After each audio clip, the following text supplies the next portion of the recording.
24 দিনে 8,000 বার ইরানে হামলা করেছে আমেরিকা। গুড়িয়ে দিয়েছে ইরানের স্কুল, কলেজ, হাসপাতাল, সরকারি অফিস সহ অনেক গুরুত্বপূর্ণ স্থাপনা। হত্যা করেছে আয়াতুল্লাহ আলী খামেনি সহ ইরানের সব শীর্ষ সামরিক নেতাকে। কিন্তু তবুও কিছুতেই ইরানকে বাগে আনা যাচ্ছে না। উল্টো ইরানের প্যান্ডোরার বাক্স থেকে বের হচ্ছে একের পর এক বিস্ময়কর অস্ত্র, যা হক চকিয়ে দিচ্ছে নেতানিয়াহু আর তার গুরু ডোনাল্ড ট্রাম্পকে।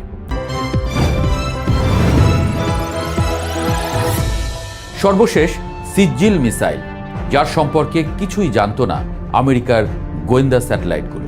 আর তাই একতরফাভাবে 5 দিনের বিরতি ঘোষণা করেছেন ট্রাম্প, যেন দম ফেলার একটু ফুরসত চান তিনি। ট্রাম্প বলেছেন ইরানের সাথে পরোক্ষভাবে আলোচনা চলছে, যদিও ইরান সবই অস্বীকার করেছে। ট্রাম্পের বিরতির মধ্যেও ইরান কিন্তু হামলা চালিয়েই যাচ্ছে। আমেরিকা তার নতুন বন্ধু পাকিস্তানকে ইরানের সাথে দুতিয়ালি করার জন্য পাঠিয়েছে, সাথে মিশর আর তুরস্ক তো আছেই। কিন্তু ইরানের হাতে এমন কি আছে যার জন্য যুদ্ধ বন্ধ করার জন্য মরিয়া হয়ে উঠেছেন ট্রাম্প? উত্তরটা সবার জানা, ইরানের মিসাইল ভান্ডার। যুদ্ধের আগে আমেরিকা বলেছিল ইরানের কাছে 2,500 থেকে 3,000 মিসাইল আছে, আর এর বেশিরভাগই আমেরিকা আর ইসরায়েল ধ্বংস করে দিয়েছে। কিন্তু বাস্তবতা বলছে অন্য কথা। যুদ্ধের 24 দিনেই ইরান 3,000-এর অনেক বেশি মিসাইল ছুঁড়ে ফেলেছে। তারপরেও ইরানের ভান্ডার শেষ হয়নি, উল্টো নতুন নতুন মিসাইল বের হচ্ছে। এখন ধারণা করা হচ্ছে ইরানের কাছে 3 থেকে 4,000 মিসাইল এখনও আছে। এর মধ্যে একটা বড় অংশ হলো সলিড ফুয়েল মিসাইল, যা কখনো খুঁজে পাওয়া যায় না, আর যার শক্তি সম্পর্কে কিছুই জানে না আমেরিকা। এর মধ্যে সবচেয়ে আলোচিত হলো সিজ্জিল। এই মিসাইল ইরান তৈরি করেছে 2008 সালের দিকে। তারপর থেকে এটাকে ক্রমাগত আপগ্রেড করে গেছে। গত 18 বছরে বারবার এই মিসাইলের কথা বললেও কখনো যুদ্ধে ব্যবহার করেনি, সযত্নে সবার চোখের আড়ালে রেখে দিয়েছে। প্রথমবার এটা যুদ্ধে ব্যবহার হলো 15ই মার্চ 2026। আবাবিল পাখির মতো পোড়া মাটির ঢিলের মতো একসাথে বেশ কিছু সিজ্জিল নিক্ষেপ করা হয় ইসরায়েলের সামরিক ঘাঁটি, কমান্ড সেন্টার এবং উপসাগরীয় অঞ্চলে আমেরিকার ঘাঁটিগুলো লক্ষ্য করে। ইরান টেলিভিশন দেখিয়েছে মিসাইল উঠছে আর ইসরায়েলের তেল আবিব শহরে সাইরেন বাজছে। সিজ্জিলের রেঞ্জ 2000 থেকে 2500 কিলোমিটার, অর্থাৎ ইসরায়েল এবং উপসাগরীয় অঞ্চলে সব মার্কিন ঘাঁটিতে তো হানা দিতেই পারবে। একই সাথে ইউরোপেও আঘাত হানতে পারে এই মিসাইল। এর ওয়ারহেড ধারণ করতে পারে 700 কেজি থেকে সর্বোচ্চ 1500 কেজি বোমা, অর্থাৎ সাধারণ বোমা তো বটেই, নিউক্লিয়ার বোমাও বহন করতে পারে। দৈর্ঘ্য 18 মিটার, সিজ্জিলের ওজন হয় 23 টন, আর এর গতি টার্মিনাল ফেজে মাক 13+, অর্থাৎ শব্দের গতির চেয়ে 13 গুণ বেশি। সবচেয়ে বড় কথা, এটি ম্যানুভারেবল, অর্থাৎ উড়তে উড়তে হঠাৎ দিক বদলায়। এই জন্যই নাম ড্যান্সিং মিসাইল। আয়রন ডোম, প্যাট্রিয়ট বা থার্ড এইসব ক্ষেপণাস্ত্র ব্যর্থ। ইরান বলছে তেল আবিবে পৌঁছতে মাত্র 7 মিনিট লাগে। সিজ্জিল মিসাইলের সবচেয়ে বড় সুবিধা হলো এটা ট্রাকে করে যে কোনো জায়গায় নিয়ে যাওয়া যায়। গোপনে সংরক্ষণ করা যায়, যেখানে শত্রু খুঁজে পাবে না। লঞ্চ করতে সময় লাগে মাত্র 1 মিনিট। আমেরিকার স্যাটেলাইট কিছু বোঝার আগেই মিসাইল লঞ্চ করে ট্রাক হাওয়া হয়ে যায়। এ কারণেই আগে থেকে এগুলো ধ্বংস করা কঠিন। সিজ্জিল শুধু একটি মিসাইলই নয়, এটি একটি চ্যালেঞ্জ। এই চ্যালেঞ্জ মোকাবেলা করা ইসরায়েল এবং আমেরিকার জন্য খুবই কঠিন। সেজন্যই এখন যুদ্ধটা দ্রুত শেষ করা আমেরিকার জন্য খুবই জরুরি হয়ে পড়েছে। তবে প্রযুক্তিগতভাবে ইরানের সবচেয়ে বড় বিস্ময় ফাত্তাহ। 2023 সালে ইরান যখন ফাত্তাহ 1 মিসাইলের কথা বলে, তখন অনেকেই সন্দেহ করেছিল। কিন্তু 2024 সালে ইরান আনে ফাত্তাহ 2, এবং তা ছিল হাইপারসনিক প্রযুক্তিতে ইরানের সবচেয়ে বড় অগ্রগতি। এটি শুধু দ্রুতগতিরই নয়, এটি হাইপারসনিক গ্লাইড ভেহিকল প্রযুক্তির তৈরি, অর্থাৎ এটি প্রচলিত ব্যালিস্টিক মিসাইলের মতো উপরের দিকে উঠে সরল রেখায় নামে না, বরং বায়ুমণ্ডলের ভেতরে ঢুকে দিক পরিবর্তন করতে পারে, যে কোনো সময় ট্র্যাজেক্টরি বদলাতে পারে। এর রেঞ্জ প্রায় 1,500 কিলোমিটার, অর্থাৎ মধ্যপ্রাচ্যের যে কোনো এলাকায় আঘাত হানতে সক্ষম। এর গতি মাক 15, অর্থাৎ শব্দের চেয়ে প্রায় 15 গুণ বেশি। ঘন্টায় প্রায় 18,370 কিলোমিটার, অর্থাৎ মাত্র 4.5 মিনিটের মধ্যেই ইসরায়েলের যে কোনো জায়গায় হামলা করতে সক্ষম। আর ইসরায়েলের প্রতিরক্ষা মিসাইল অ্যাক্টিভ হতে সময় লাগে 6 মিনিট। অর্থাৎ ইরান মিসাইল লঞ্চ করেছে, এটা যদি সাথে সাথে কেউ ইসরায়েলকে জানিয়ে দেয়, তাহলেও আমেরিকার প্যাট্রিয়ট, ইসরায়েলের আয়রন ডোম, অ্যারো, থার্ড এসব কিছু ভেদ করে আঘাত হানতে পারে ফাত্তাহ 2। এমনকি ইসরায়েল যদি আগে থেকেও প্রস্তুত থাকে, তারপরেও ইন্টারসেপ্টর মিসাইলের পক্ষে এটিকে ট্র্যাক করা কঠিন, কারণ এটি এত দ্রুত এবং অপ্রত্যাশিতভাবে দিক বদলায় যে ইন্টারসেপ্ট করা প্রায় অসম্ভব। ইসরায়েলের প্রতিরক্ষা প্রতিষ্ঠান রাফায়েলের ভাইস প্রেসিডেন্ট নিজেই স্বীকার করেছেন, হাইপারসনিক মিসাইল ইন্টারসেপ্ট করা একটি বিশাল চ্যালেঞ্জিং ব্যাপার। তবে ইসরায়েলের জন্য সুখবর হলো, ইরানের হাতে ফাত্তাহ 2 খুব বেশি নেই। মাত্র 2 বছর হলো ইরান এই মিসাইল উদ্ভাবন করেছে। তবে দুঃসংবাদ হলো, যতগুলো আছে তা দিয়েই পুরো ইসরায়েলকে মাটির সঙ্গে মিশিয়ে দেওয়া সম্ভব। মনে রাখা দরকার, এই মিসাইল দিয়ে আক্রমণ করেই গত বছর ইসরায়েলের পারমাণবিক গবেষণা প্রতিষ্ঠান মাটির সঙ্গে মিশিয়ে দিয়েছিল ইরান। ফাত্তাহ 2 এর গতি অনেক বেশি হলেও এর ওজন কম, মাত্র 200 কেজি বোমা বহন করতে পারে। ইরানের মিসাইল ভান্ডারে এমন বিশেষ মিসাইল যেগুলো শহর ধ্বংসের মতো হেভি স্ট্রাইক করার জন্য তৈরি। এদের মধ্যে 2টি নাম বিশেষভাবে উল্লেখযোগ্য, খোর্রামশার এবং হাজ কাশেম। এই 2টি মিসাইলই 2000 কেজি বোমা বহন করতে পারে। অর্থাৎ একটা খোর্রামশাহর বা হাজ কাশেম 10টা ফাত্তাহ 2 এর সমান। এর মধ্যে খোর্রামশার লিকুইড ফুয়েল এবং সলিড ফুয়েল 2 জ্বালানিতেই চলে, যেতে পারে 2 থেকে 2500 কিলোমিটার।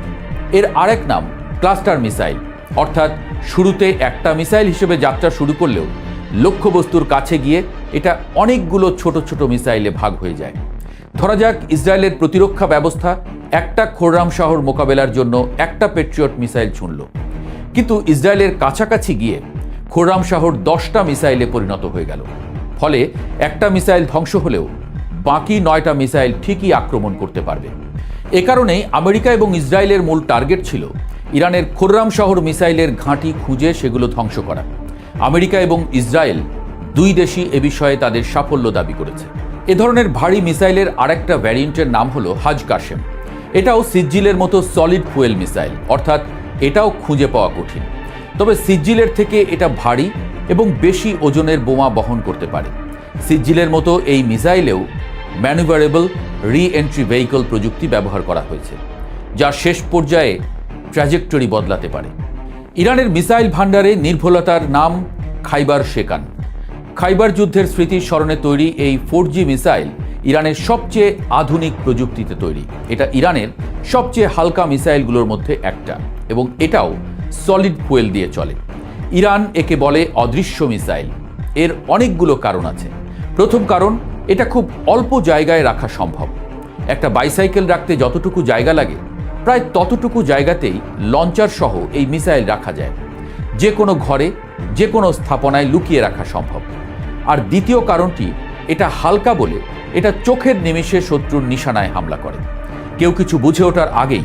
তবে এই মিসাইলের সবচেয়ে বড় গুণটি হলো এর সার্কুলার এরর প্রবাবিলিটি বা সিইপি সবচেয়ে কম। যেখানে পড়ার কথা ঠিক সেখানেই পড়বে। তবে ইরানের জন্য দুঃখের ব্যাপার হলো তাদের ভান্ডারে খাইবার শেকান খুব বেশি নেই। এটা সর্বশেষ প্রযুক্তিতে তৈরি বলে যুদ্ধের আগে খুব বেশি তৈরি করতে পারেনি। এ কারণে এককভাবে খাইবার শেকান ছোড়ে না, অন্য মিসাইলের সঙ্গে একসাথে ছোড়া হয়, যাকে বলে স্যাচুরেশন অ্যাটাক। এর ফলে ইসরায়েলের বহু স্তর ভিত্তিক প্রতিরক্ষা ব্যবস্থাকেও ফাঁকি দিয়ে জায়গা মতো অ্যাটাক করতে পারে। ইরানের সবচেয়ে পুরনো এবং পরীক্ষিত মিসাইল হলো শাহাব 3। তবে এখন ইরান মূলত ইমাদ নামে এটি ব্যবহার করছে। ইমাদ আসলে শাহাবেরই উন্নত সংস্করণ। বলা হয় পুরনো চাল ভাতে বাড়ে। বলতে গেলে এবারের যুদ্ধে ইরানকে টিকিয়ে রেখেছে এই শাহাব মিসাইল। 1998 সালে ইরান প্রথম শাহাব 3 মিসাইল তৈরি করে। গত 28 বছরে ইরান যে কত শাহাব মিসাইল বানিয়েছে তা পৃথিবীর কেউ জানে না। এটা ইরানের প্রথম নির্ভুল লং রেঞ্জ ব্যালিস্টিক মিসাইল, পাল্লা 2000 কিলোমিটার। ইরানের নিজস্ব প্রযুক্তিতে এই মিসাইল বানানো অনেক সহজ এবং সস্তা। এটাকে উন্নত করে ইরান এখন এতে মার্গোনালাইট রি এন্ট্রি ভেহিকল প্রযুক্তি লাগিয়েছে। অর্থাৎ এটি শুধু লক্ষ্যভেদী নয়, বরং শেষ মুহূর্তে পথ বদলাতে পারে। সামরিক ঘাঁটি বা গুরুত্বপূর্ণ অবকাঠামোতে নিখুঁত আঘাত হানার জন্য এটি তৈরি। ইরানের কাছে এটির বিপুল সংখ্যক মজুদ রয়েছে। ইরানের মিসাইল কারখানাগুলো প্রতি মাসে 300টি শাহাব-3 মিসাইল বানাতে পারে বলে আমেরিকান গোয়েন্দা সংস্থাগুলো জানিয়েছে। অর্থাৎ গত 28 বছরে ইরান যদি উৎপাদন ক্ষমতার 10 ভাগের 1 ভাগও ব্যবহার করে, তাহলে কমপক্ষে 10,000 শাহাব-3 মিসাইল ইরানের হাতে থাকার কথা। আমেরিকা এবং ইসরায়েলের আক্রমণের ঝুঁকি থাকা সত্ত্বেও ইরান তার প্রতিরক্ষা সক্ষমতার 90% বসিয়ে রাখবে, কথা সম্ভবত পাগলেও বিশ্বাস করবে না। তাহলে এখন আপনারাই চিন্তা করে দেখুন কি পরিমাণ শাহাব মিসাইল ইরানের হাতে থাকতে পারে। এই যখন চিত্র, তখন কে না ভয় পাবে? নাম তার ডোনাল্ড ট্রাম্প, যিনি নিরাপদ দূরত্বে বসে আস্ফালন করছেন। তার ভাইস প্রেসিডেন্ট জেডি ভ্যান্স চুপচাপ, তার পররাষ্ট্রমন্ত্রী মার্কো রুবিও চুপ, তার জেনারেলরা নিশ্চুপ। পেন্টাগন বলছে যুদ্ধ চালাতে হলে আমাদের কমপক্ষে $200 বিলিয়ন দাও, কারণ আমেরিকান সৈন্যরা আর মরতে চাইছে না। তারা ক্ষেপে গিয়ে নিজেদের জাহাজে নিজেরাই আগুন লাগিয়ে দিয়েছে। আমেরিকার সবচেয়ে আধুনিক যুদ্ধজাহাজ জেরাল্ড ফোর্ডকে ইরান যুদ্ধ থেকে ফিরিয়ে আনা হয়েছে। কমপক্ষে 14 মাসের জন্য পুরোপুরি অকেজো হয়ে গেছে। লাখ লাখ ডলার ক্ষতিপূরণের লোভ দেখিয়েও সৈন্যদের যুদ্ধে পাঠানো যাচ্ছে না। এখন পর্যন্ত মৃত আমেরিকান সৈন্যদের যে তালিকা প্রকাশিত হয়েছে তাও অনেক সন্দেহজনক। এদের মধ্যে কেউ পাদ্রী, কেউ ব্যবসায়ী, কেউ অনলাইন গেমার, কেউ বা গৃহবধূ মোটা টাকার লোভে যুদ্ধে এসেছেন। এই যদি হয় আমেরিকান সেনাবাহিনীর রিক্রুটমেন্টের অবস্থা, তাহলে এর পরিণতি ভয়াবহ। এ বিষয়ে বিস্তারিত পাবেন আমাদের পরবর্তী ভিডিওতে। যে কথা বলছিলাম, ইরান এখন পর্যন্ত তার বিমান বাহিনী ব্যবহার করেনি, পদাতিক সৈন্য ব্যবহার করেনি। কেবলমাত্র তার বিশাল বাহিনীর ছোট একটা অংশ, অর্থাৎ গোলন্দাজ বাহিনী ব্যবহার করেছে, যারা মিসাইল ছুঁড়ে যাচ্ছে। এই ছোট্ট অংশটিকে মোকাবেলা করতেই ইসরায়েল আমেরিকার নাস্তানাবুদ হয়ে গেছে। আমরা কখনোই বলছি না যে ইরানের সব মিসাইল অপ্রতিরোধ্য, বরং এটা মনে রাখা জরুরি যে আমেরিকা ও ইসরায়েলের অত্যাধুনিক প্রতিরক্ষা ব্যবস্থা আছে।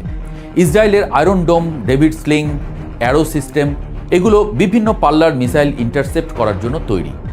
এর সাথে আছে আমেরিকার প্যাট্রিয়ট এবং থার্ড সিস্টেমও বিশ্বের সেরা। কিন্তু মুশকিল হলো এগুলো সবই অনেক ব্যয়বহুল এবং সব কিছুর একটা সীমা আছে। কিন্তু ইরানের মিসাইল ভান্ডার আপাত অর্থে মনে হচ্ছে অসীম। এ কারণেই আমেরিকা আর যুদ্ধটা দীর্ঘায়িত করতে চাইছে না। কোনোভাবে ইরানের একটা সিজ্জিল বা ফাত্তাহ যদি তার যুদ্ধ জাহাজে এসে পড়ে, তাহলে তার লজ্জার সীমা পরিসীমা থাকবে না। কারণ আকাশ শক্তিতে আমেরিকা পৃথিবীর সবচেয়ে শক্তিশালী বাহিনী। ইসরায়েলের বিমান বাহিনীও বিশ্বসেরা। দুই পরাশক্তি আশেপাশের 8টি দেশকে সাথে নিয়ে একদম নিঃসঙ্গ ইরানের কাছে পেরে উঠছে না, এটা বিশ্ববাসী জেনে গেলে ট্রাম্পের আর মুখ দেখানোর অবস্থা থাকবে না। ওদিকে চীন এবং রাশিয়া ট্রাম্পের এই লজ্জাজনক পরিণতি দেখার জন্য অধীর আগ্রহে অপেক্ষা করছে। তাই সময় থাকতে যুদ্ধ থেকে কেটে পড়তে চায় আমেরিকা। এরই মধ্যে নিজেই বিরতি ঘোষণা করেছে। সৌদি আরবকে নামিয়েছে অন্য মুসলিম দেশগুলোকে দিয়ে ইরানকে চাপে রাখতে। পাকিস্তানকে নামিয়েছে দুতিয়ালি করতে। তুরস্ক আর মিশরকে চাপ দিয়ে যুদ্ধবিরতির আয়োজন করতে বলছে। মনে করে দেখুন, যুদ্ধ শুরুর ঠিক আগে আলোচনার টেবিলেই ছিল ইরান। আমেরিকার সেই আলোচনা না মেনে ইরানে হামলা করে বসেছে। এখন তারাই ইরানকে আলোচনার টেবিলে আসতে বলছে। ইরান বলছে খামেনির রক্তের উপর দিয়ে তারা আলোচনার টেবিলে যাবে না। আমেরিকাও জানে এত রক্তক্ষয়ের পর আর এই ইরানকে ডেকে সাড়া পাওয়া যাবে না। তাই পাকিস্তান, তুরস্ক, মিশর, সৌদি আরব সহ তার আস্থাভাজন দেশগুলোকে বলছে ইরানকে বুঝিয়ে যুদ্ধবিরতিতে রাজি করাতে। ইরান শেষ পর্যন্ত রাজি হবে নাকি মিসাইল যুদ্ধ চালিয়ে যাবে, সেটা ইরানের সিদ্ধান্ত। তবে একটা বিষয় কিন্তু পরিষ্কার, ট্রাম্পের হিসাবে যে বড় ভুল হয়ে গেছে। যুদ্ধের আগে ইরানের হাতে যত মিসাইল আছে বলে ট্রাম্প জানিয়েছিলেন, ইরান কিন্তু এরই মধ্যে এর চেয়ে দ্বিগুণ মিসাইল ছুঁড়ে ফেলেছে। আরও যে অসংখ্য মিসাইল ইরানের হাতে মজুদ আছে, তা কিন্তু ইরানের নতুন নতুন মিসাইল হামলা আর ট্রাম্পের কথাবার্তাতেই পরিষ্কার হচ্ছে।